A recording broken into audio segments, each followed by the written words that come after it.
Oh, naputol. Naputol po yung ating part 1 ng ano. Naputol yung part 1 ng ating pagbibideo. So mag-upload na lang po ako ng bagong part. Okay? So, ito. Yan po ang paligid.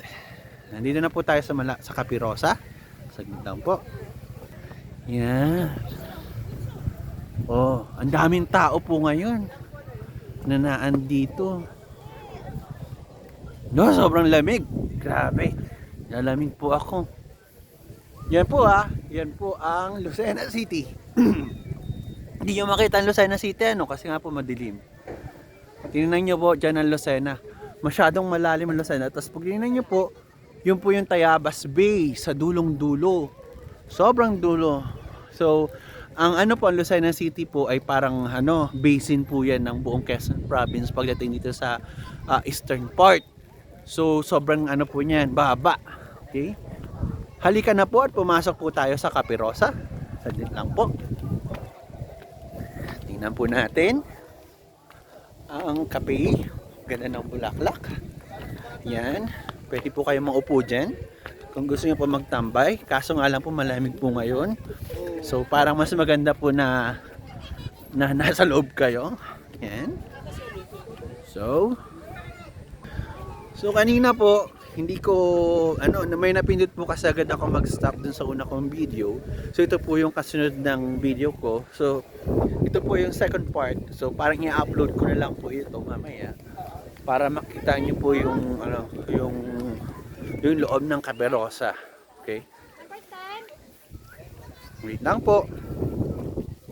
Pasok na po tayo dito sa Capirosa. Kaso marami pong tao So I don't think I have the permission to video. So bumaba po muna ako sa lid para at least mas walang tao po akong masyadong makuhanan without their permission. So mas okay po na bumaba ako. Nag-stop po muna ako ng video. In any case, dahil nga po naputol yung video ko, if you want po to come here, medyo malayo po ito mula sa mismong bayan. So, mga 8 kilometro po mula sa bayan ng Nasariaya, yung mismong bayan, sa Quezon Avenue po, aakyat po kayo papuntahan sa may paraanan ng bundok, tapos mararating nyo na po ito. Yan, ang Capirosa. Maganda po ito sa Capirosa kasi mga nagbebenta po sila ng mga pagkain na pwede nyong kainin. Pwede kayo mag-visit, makita nyo yung farm. Magkakaroon po kayo ng first hand what do you call this, experience dito sa farm. Makita nyo, yan. Sabi ko nga po, kung pupunta po kayo, lalo na ng ganitong oras, make sure na magdala po kayo ng jacket. Kasi I've been to Baguio, but mas malamig po dito.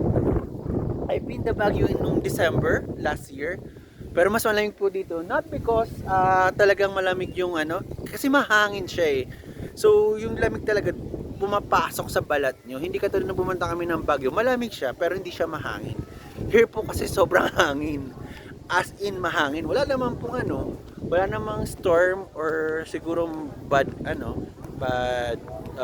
weather, pero malamig po talaga siya.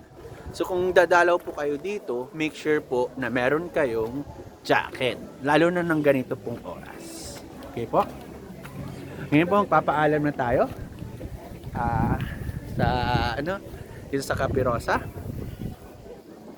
So kung nagustuhan niyo po ang video na to, like, share, subscribe, comment, and click that bell para lagi po kayong updated sa aking mga vlogs. Ito po si Eg Alegre, inyong kasama at katipon, signing out.